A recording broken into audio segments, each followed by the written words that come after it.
যারা মানুষের উপরে জুলুম করছো, আলেমদেরকে ধরতেছো, মুসল্লিদেরকে ধরে ধরে জেলে ঢুকাচ্ছ, সময় আসবে এমন ইন্দুরের গর্ত অপমানা পালাবার জন্য।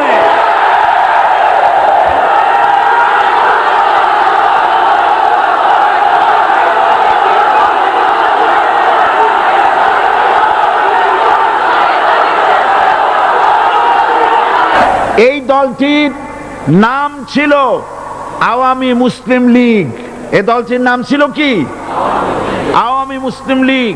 তখন তারা নারায়ে তাকবীর, আল্লাহু আকবার ধ্বনি দিত, স্লোগান দিত, কিন্তু ধর্মনিরপেক্ষ মতবাদ দলীয় আদর্শ হিসাবে গ্রহণ করার কারণে নারায়ে তাকবীর, আল্লাহু আকবার এই স্লোগান তারা বর্জন করেছে। 1972 সনে যখন তারা ক্ষমতায় এলেন, তখন সংবিধানের শিরোনামে মুসলিম প্রথা সিদ্ধ বিসমিল্লাহির রহমানির রহিম তারা পরিত্যাগ করেছিল। সমস্ত বিশ্ববিদ্যালয়ের মনোগ্রাম থেকে ইকরা বিসমি রব্বিকাল্লাযী খালাক রব্বি জিদনি ইলমা এটাকে তারা বাদ দিয়েছিল। সলিমুল্লাহ মুসলিম হল এই নাম থেকে মুসলিম শব্দ বাদ দিয়েছিল। নজরুল ইসলাম কলেজের নাম থেকে ইসলাম শব্দ বাদ দিয়ে শুধু নজরুল কলেজ করেছিল। এগুলি অসত্য না সত্য?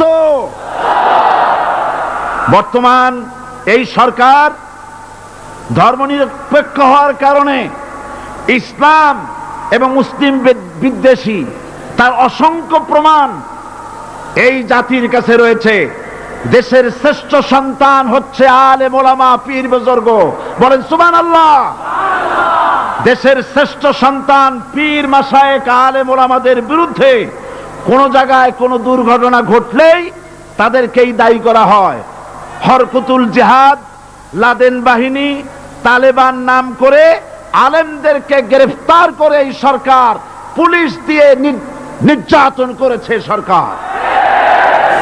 দুশমনের শক্তিটা খুব বড়ই দেখা যায়, মনে হয় যেন অনেক বড় কি জানি কি। আল্লাহ পাক বলছেন ইন্না কাইদাশ শায়তানে কানা দাঈফা। শয়তানের চক্রান্ত যতই তুমি মনে করো অনেক ষড়যন্ত্রের জাল বিস্তার হয়ে আছে, আল্লাহ কয় কিছুই না, দাঈফা অত্যন্ত দুর্বল। আগুনের ভিতর থেকে আওয়াজ বেরিয়ে এলো, নমরুদ আমার ভিতরে দাহ্য শক্তি, জ্বালানো শক্তি আছে কি নাই যদি প্রমাণ করতে চাও, টেস্ট করতে চাও, তুই নিজে আয়, তোরে সুদ্ধা তাম দুনিয়া জ্বালাই দিতে পারি, ইব্রাহিমের এক গাছা পশম জ্বালাইতে পারি না। বিশ্বকবি আল্লামা ইকবাল কি সুন্দর করে বলেছেন, আজ ভি হো জু ইব্রাহিম কা ইমা पैदा आग कर सकती है एक अंदाजे गुलिस्तां पैदा। ইব্রাহিমের ঈমান যদি আজও কোথাও হয় বিদ্যমান, করতে পারেন অগ্নিকুণ্ডে খুবসুরত এক গুলিস্তান। এখনো যদি ইব্রাহিমের সন্তানদেরকে আগুনের মধ্যে ফেলে দেওয়া হয়, আর ইব্রাহিম ঈমান যদি থাকে, আগুনকে ফুলের বাগান বানাবার ক্ষমতা আল্লাহর আছে। রাষ্ট্র শক্তি, তাদের হাতে অস্ত্রপাতি তো খুব শক্তি। আর যারা একবার ক্ষমতায় যায়, ওরা মনে করে এই ক্ষমতা থেকে আমাদেরকে কেউ নামাইতে পারবে না। বিংশ শতকের শ্রেষ্ঠ মুজাদ্দিদ আল্লামা সৈয়দ আবুদুল্লাহ মওদুদী রাহমাতুল্লাহ আলাইহি তিনি এক জায়গায় লিখেছেন, স্বৈরাচারীরা তার পতনের সমস্ত ছিদ্র বন্ধ করে, কিন্তু একটা ছিদ্র বন্ধ করতে পারে না, মনের ভুলে সে ছিদ্রটা থেকেই যায়, যেই ছিদ্র দিয়ে আসলে তার পতনটা হবে। ক্ষমতায় গিয়ে মনে করে চিরকাল ক্ষমতায় থাকবো। গাড়ির চাকা সব সময় উপরে থাকে না, গাড়ির চাকা সব সময় উপরে থাকলে গাড়ি তো চলবেই না, গাড়ির চাকা ঘোরে বলেই তো গাড়ি চলে।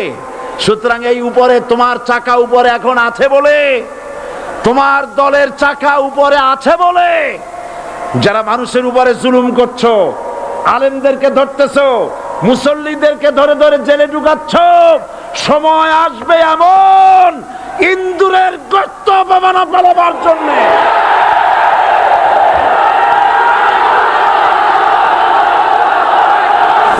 সমস্ত ইটেরা যদি ধর্মঘট করত, আমরা কেউ মাটির তলায় যাব না, কেউ আমরা আগুনে পুড়ে ঝামা হব না, পিক হব না, কেউ আমরা টুকরা টুকরা হব না, সবাই থাকবো উপরে উপরে, তাহলে কি দালান হইতো নাকি? এই বিল্ডিং নির্মাণ করতে গিয়া ইটের যে স্যাক্রিফাইস, হাজার হাজার ইটকে পিক হতে হয়েছে, পুড়ে যেতে হয়েছে, খোয়া হতে হয়েছে, ভেঙে টুকরা টুকরা হয়ে 50 ফিট মাটির নিচে যেতে হয়েছে, তারপরে ইমারত গঠন হয়েছে, সুন্দর দালান তৈরি হয়েছে। যারা ইসলামী শাসন চান, আল্লাহর দ্বীনকে বিজয়ী দেখতে চান, তাদেরকে অসংখ্য মানুষকে পোড়াইটের মতো জেলখানায় পুড়ে পুড়ে মরতে হবে, অসংখ্য মানুষকে ফাঁসির কাস্টে ঝুলতে হবে, গায়ের রক্ত দিতে হবে, শহীদ হতে হবে, তারপরে ইসলামের ইমারতটা কায়েম হয়ে যাবে। শায়ের কবি কি সুন্দর করে বলছেন, কবি সুন্দর করে বলছেন, ये शहादत गाहे उल्फत में कदम रखना, ये शहादत गाहे उल्फत में कदम रखना, लोग समझते हैं आसा है मुसलमान होना। মানুষেরা মনে করে মুসলমান হওয়া খুব সহজ জিনিস। না, মুসলমান হওয়ার অর্থ হলো শাহাদাতের ঈদগাহে শামিল হয়ে যাওয়া।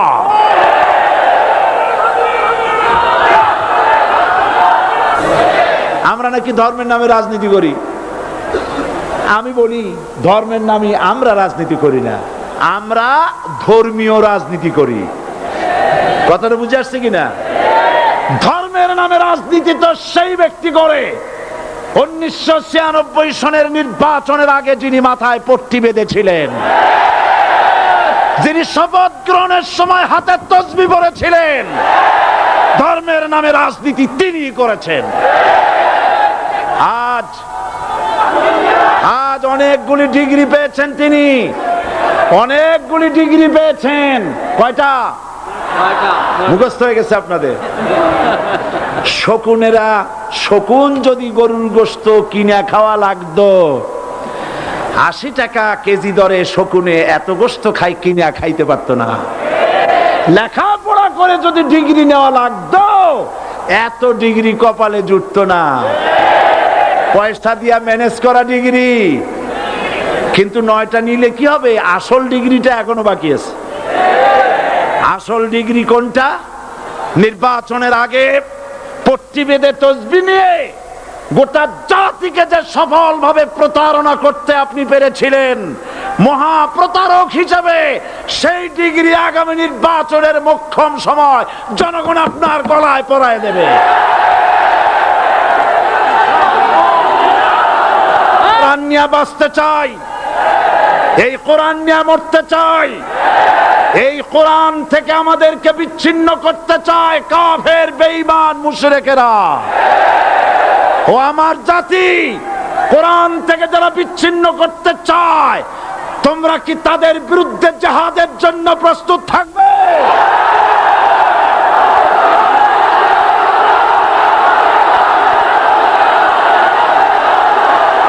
আজ আমাকে কথা বলতেই হবে ইনশাআল্লাহ, কারণ আগামীতে আবার আপনাদের সাথে দেখা হবে কিনা আমি জানি না। কথা বলতেই হবে। বসেন, কেউ দাঁড়িয়ে থাকবেন না। আমি দেখতে পাচ্ছি বাংলাদেশের ভাগ্য আকাশে উত্তর গগনে কালো মেঘ জমা হয়েছে, ঝড়ের পূর্বাভাস লক্ষ্য করছি। যদি মোকাবেলা করতে না পারেন সক্ষম ভাবে, এমন অন্ধকার গাঢ় কালো অমাবস্যার রাত আসতে পারে যার সুবে সাদেক হওয়া অসম্ভব। সুতরাং আপনারা কি কাপুরুষের মতো কাফের মুশরিকদের গোলামি করে মরতে চান? বিড়ালের মতো 500 বছর বেঁচে থাকার কোনো লাভ নাই। সিংহের মতো 1 ঘন্টা বাঁচতে চাই। আমাদেরকে বলা হয় সাম্প্রদায়িক উস্কানিমূলক কথা নাকি আমি বলি। পত্রপত্রিকা দিছে না তারা? সাম্প্রদায়িক উস্কানি কথা। সাম্প্রদায়িক উস্কানিমূলক কথা বলি, সেই জন্যই বোধহয় শত শত মুসলিম আমাদের কাছে এসে মুসলমান হয়। মানুষে আর বোকা বানানো যাবে না। যাবে কি? আর বোকা বানানো যাবে? তারপর বলছে কি, এরপরে বলছে আমাকে বলছে রাজাকার। শুনে রাখো, চট্টগ্রামের লক্ষ লক্ষ জনতা, পার্লামেন্টে যখন আমাকে এই কথা বলা হয়েছিল, আমার পার্লামেন্টের কলিগ জাফরুল্লাহ চৌধুরী সাহেব বসে আছেন এখানে, হ্যাঁ, জাফরুল ইসলাম চৌধুরী বসে আছেন পাশে, প্রধানমন্ত্রী সুদ্ধা, অন্তত 3 শতাধিক পার্লামেন্টের সম্মানিত সদস্যরা সেদিন বসা। 1997 সনের বাজেট বক্তৃতা যখন আমি করতেছিলাম, ডক্টর কুদরতে খোদা, নাম রাখছে কুদরতে খোদা, আসলে গজবে খোদা। এই লোকটি নাস্তিক, ইসলামের চূড়ান্ত দুশমন। তার প্রণীত শিক্ষা ব্যবস্থার যখন সমালোচনা করছিলাম, ট্রেজারি বেঞ্চ থেকে আমাকে বলা হলো রাজাকার। আমি আমার সমস্ত শক্তি একত্রিত করে বলেছিলাম, শুধুমাত্র হিন্দুস্তানের রাজাকারেরাই আমাকে রাজাকার বলতে পারে। আমি বলেছিলাম 1973 সন পর্যন্ত আমি বাংলাদেশের কোন রাজনৈতিক দলের নেতা এবং কর্মী ছিলাম না। আমি রাজাকার নই। আমাকে রাজাকার বলে যদি তাকেও প্রমাণ করতে না পারে, 10 কোটি টাকার মানহানি মামলা দায়ের করব। আমার এই বক্তব্য সারা দুনিয়া শুনেছে। পার্লামেন্টে আমার এই বক্তব্য রেকর্ড হয়ে আছে। সেদিন 3 শতাধিক পার্লামেন্ট মেম্বারের কেউ আমার চ্যালেঞ্জ গ্রহণ করেন নাই। যে কোনো ব্যক্তি পার্লামেন্টে গিয়ে আমার বক্তৃতা দেখে আসতে পারেন। এরপরে 1997 সনের 7ই অক্টোবর দৈনিক জনকণ্ঠ পত্রিকা যখন আমার বিরুদ্ধে লিখলো, সেই পত্রিকায় সাইদির ওপেন চ্যালেঞ্জ 8ম পাতা, 1997 7ই অক্টোবর, এত বড় 2 কলামে হেডিং। সেখানে আমি বলেছি, বাংলাদেশের সকল সাংবাদিক, গোয়েন্দা বিভাগ, বাংলাদেশের সকল বুদ্ধিজীবীকে আমি আমার পিরোজপুরে আমন্ত্রণ করছি। আমার উপস্থিতিতে যদি কেউ প্রমাণ করতে পারে বাংলাদেশের স্বাধীনতা যুদ্ধের বিরুদ্ধে আমার কোনো ভূমিকা ছিল, সজ্ঞানে স্বেচ্ছায় জাতীয় সংসদের সদস্য পদ থেকে পদত্যাগ করব। 3 বছর পার হয়ে গেছে, আজ পর্যন্ত কেউ এই চ্যালেঞ্জের মোকাবেলা করে নাই। সুতরাং আমাকে যারা রাজাকার বলবে, তারা পিতৃ পরিচয়হীন অবৈধ সন্তান। 1971 সনের, শোনো মুসলমানেরা, 1971 সনের কোন কাদা সাইদির গায়ে লাগে নাই। আমাকে রাজাকার বলে জনগণ থেকে বিচ্ছিন্ন করবা, জনগণ থেকে আমারে বিচ্ছিন্ন করা যাবে না। কারণ এই জনগণ আমার জন্য আসে না, এই জনগণ আসে আল্লাহর কোরআনের জন্য। আবু জাহেলের গোষ্ঠী, আবু জাহেলের গোষ্ঠী মনে করেছে সোজা আঙ্গুলে ঘি যখন উঠলো না, আঙ্গুল বাঁকা করতে হবে। শুরু হয়ে গেল অত্যাচার, শুরু হয়েছে না? হযরত সুমাইয়া রাদিয়াল্লাহু তাআলা আনহা কি নির্মম ভাবে, নিষ্ঠুর ভাবে তাকে শহীদ করা হলো। খাব্বাব, খুবাইব, হযরত খাব্বাব রাদিয়াল্লাহু তাআলা আনহুকে দেখে হযরত ওমর একদিন বলছিলেন, খাব্বাব তোমার পিঠে এত গর্ত কেন? এত গর্তওয়ালা পিঠ আর এত চিকুন কোমর আমি তো জীবনেও দেখিনি। হযরত খাব্বাব বলেছেন, ওমর জানো না, ইসলাম কবুল করার অপরাধে, কালেমা পড়ার অপরাধে কাফির বেঈমানেরা আমাকে মারধর করেছে। যখন আমি তাদের মারে কালেমা ছাড়ি নাই, তখন আগুন জ্বালায়া আগুনের আংটার উপরে, আংটা আগুনের উপরে আমাকে চিৎ করে শোয়ায়া, আমি যেন নড়াচড়া করতে না পারি সেজন্য আমার বুকের উপরে পাথর চাপা দিয়া রেখেছে। আগুনে গোশত পুড়ে পুড়ে আগুন ভিতরে ঢুকেছে, গায়ের রক্ত আর চর্বি গলে গলে পড়ে আগুনগুলো নিভেছে। ওই পিঠে যে গর্ত হয়েছে আজও পর্যন্ত সেই গর্ত মিটে যায় নাই। হযরতে খাব্বাব রাদিয়াল্লাহু তাআলা আনহু বলছেন, বুখারী শরীফে হাদিসে ভাবে এসেছে, ওয়ান খাব্বাব বিন আরিত রাদিয়াল্লাহু তাআলা আনহু আন্নাহু ক্বাল শাকাউনা ইলা রাসূলিল্লাহ সাল্লাল্লাহু আলাইহি ওয়াসাল্লাম ওয়া হুয়া মুতাওয়াসসাদুন বুরদাতুন লাহু ফি জিল্লিল কাবা। আমি গেলাম রাসূলুল্লাহর কাছে, যে দেখি হুজুর বাইতুল্লাহ শরীফের ছায়ায় আরাম ফরমাচ্ছেন। আমি কাছে গিয়া বললাম, আলা তাস্তানসিরু লানা আলা তাদউ লানা ইয়া রাসূলুল্লাহ, হে রাসূল আপনি কি আমাদের জন্য দোয়া করবেন না? আপনি কি আমাদের জন্য আল্লাহর কাছে সাহায্য প্রার্থনা করবেন না? মার খেয়ে খেয়ে তো শেষ হয়ে গেলাম। শুনতেছেন আপনারা? আল্লাহর নবী উঠে বসলেন, বললেন, খাব্বাব শোনো, তোমাদের আগে যারা এই পৃথিবীতে এসেছিলেন দ্বীনের দাওয়াত দেওয়ার জন্য, সমকালীন রাষ্ট্র শক্তি তাদেরকে ধরতো, ফায়ুখাজুর রাজুলু ফায়ুহফারু লাহু ফিল আরদ, তার জন্য তারে ধরে নিয়া মাটির মধ্যে গর্ত করত, ফায়ুজআলু ফিহা, এরপরে সেই গর্তের ভিতরে তাকে কোমর পর্যন্ত গেড়ে দিত। সুম্মা ইউতা বিল মানশার, এরপরে করাত আনা হতো, ফায়ুদাউ আলা রাসিহি, এরপরে করাতটা মাথার উপরে রাখা হতো, ফায়ুজআলু নিসফাইন, এরপরে করাত দিয়া চিরে চিরে জীবিত মানুষটাকে দ্বিখণ্ডিত করে ফেলে দিত। মা ইয়াসুদ্দুহু যালিকা আন দীনি, এত কষ্ট দেওয়ার পরেও, এত জুলুম করার পরেও দ্বীনের দায়ীদেরকে এক চুল পরিমাণ আল্লাহর রাস্তা থেকে তারা সরাই দিতে পারে নাই।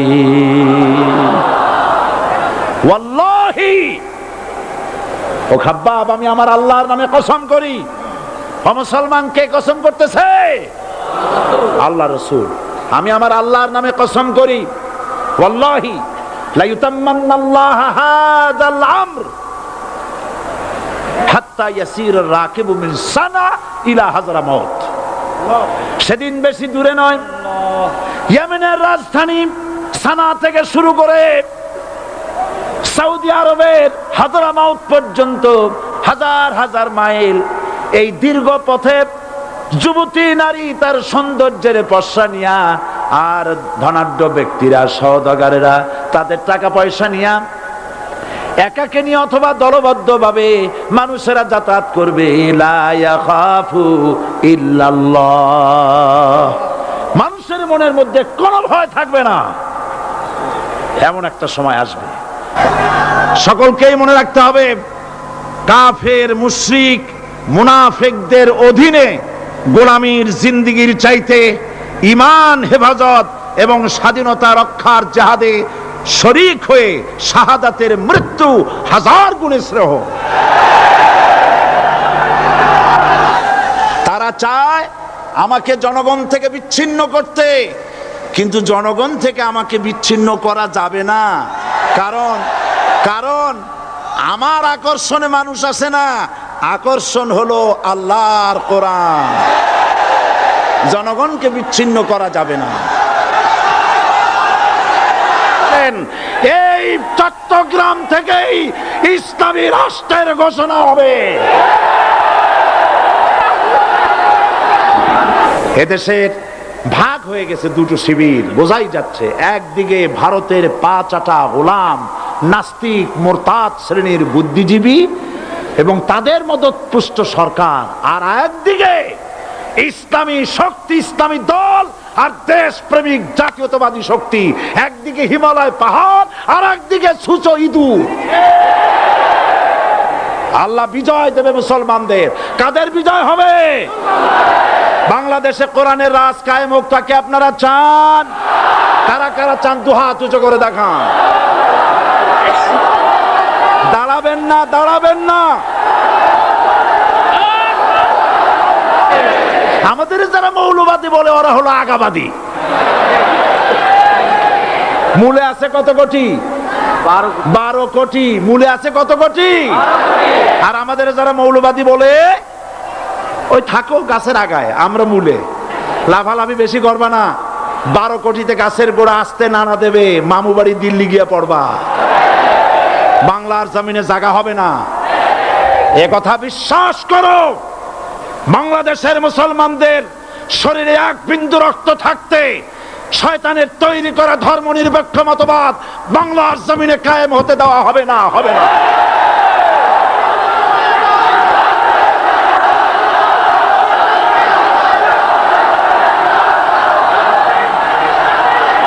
রাসূল করিম সাল্লাল্লাহু আলাইহি ওয়াসাল্লাম কোরআন প্রতিষ্ঠার জন্য আন্দোলন করেছিলেন। আয়াতুল কুরসি আমাদের সে কথাই শিখেছে। আল্লাহ রাব্বুল আলামিন বলেন, আল্লাহু লা ইলাহা ইল্লা হুয়াল হাইয়ুল কাইয়্যুম। প্রাণ খুলে পড়েন, আল্লাহু লা ইলাহা ইল্লা হুয়াল হাইয়ুল কাইয়্যুম। আল্লাহ হচ্ছেন তিনি, যিনি ছাড়া কোনো ইলাহা নাই, আইনদাতা নাই, বিধানদাতা নাই। আমরা মানুষের তৈরি করা আইন মানি না। 12 কোটি মুসলমানের দেশে আইন তৈরি করবে মানুষ, আমরা মানব না। পার্লামেন্টে তৈরি হতে হবে কোরআন দিয়ে, পার্লামেন্টে আইন তৈরি হতে হবে কোরআন দিয়ে। সুতরাং ভয় যতই পান আর যতই ষড়যন্ত্র করেন, 4 দল যখন একত্রিত হয়েছে, ঐক্যবদ্ধ থাকবে, সরকার ঐক্যবদ্ধভাবে গঠন হবে, নির্বাচন ঐক্যবদ্ধভাবে হবে এবং কোরআন হবে, আল কোরআনের পার্লামেন্ট হবে বাংলাদেশে।